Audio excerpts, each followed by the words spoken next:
But I knew that if anybody could come back from such a horrific injury, it was Gabby. Yeah. Because she's a hard worker, she doesn't give up. No way. In an ABC 15 exclusive, forging ahead no matter what obstacles stand in the way. It is something former Congresswoman Gabby Giffords has done time and time again as she worked to recover, rebound, and relearn so many things that you and I take for granted. 15 years ago this month, Giffords was targeted in a mass shooting that would claim 6 lives and injure 13 others.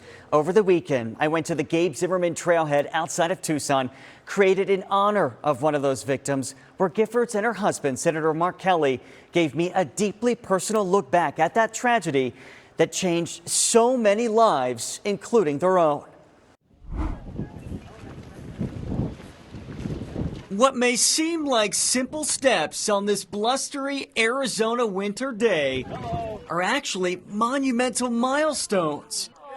Hey there. The unrelenting wind gusts serving as a reminder of the headwinds Gabby Giffords has faced before. Setbacks are hard, but I tell myself, move ahead.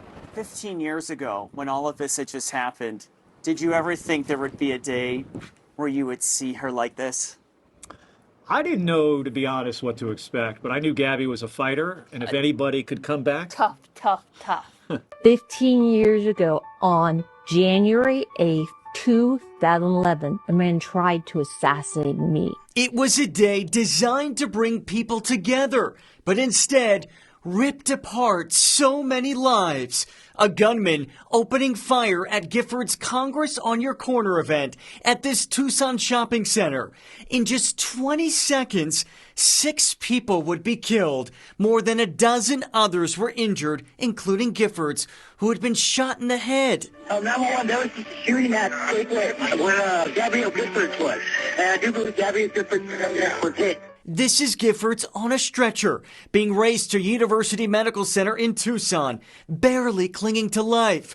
Several cable news networks reporting she did not survive. Her husband, Senator Mark Kelly, then an astronaut, was in Houston training for his final mission in space. You talked about how initially there were reports that Gabby didn't make it. Yeah.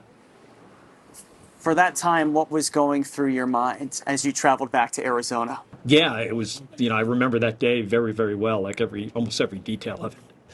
And it's a devastating day. But you go from a low, real low, to like, well, there's some hope here.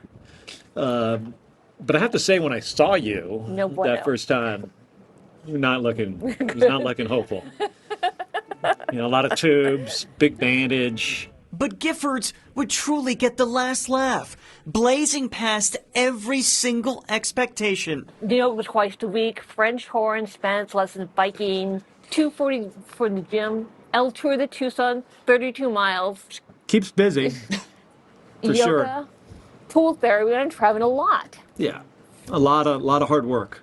Especially to regain her ability to speak. Countless hours of speech therapy over the years to help counteract the aphasia she developed, a language disorder common in people who have had strokes or traumatic brain injuries. Speaking is difficult. Although the words can sometimes be harder to find, Giffords refused to be silenced. I never gave up hope. I chose to make a new start. What would your advice be to someone who feels like giving up? Be a leader, set an example. Be passionate, be courageous, be your best. And don't give up. Never give up. No way. What an honor it was to meet her. It is clear Gabby Giffords does not know the meaning of the phrase give up. Now, according to groups like the American Speech Language Hearing Association, more than 100,000 people every year in the U.S. alone develop aphasia. We should point out doctors say it does not impact someone's intelligence level. Now, music has also become such a big part of Gabby's recovery. She says she loves 80s on 8, the radio channel there, jamming out to some classics there. She also plays the French horn, which is played using your left hand. Now, Giffords, before the shooting, was right-handed, but because of her injuries now primarily uses her left. That's incredible, right? I mean, she's obviously so focused on her healing, which is huge, but that support you can see. I mean, when you saw Senator Kelly grab her arm like that, this has been a team effort all the way through for 15 years. You can see they've worked really hard together to make this happen. You and I were both there covering Yes. the tragedy that day.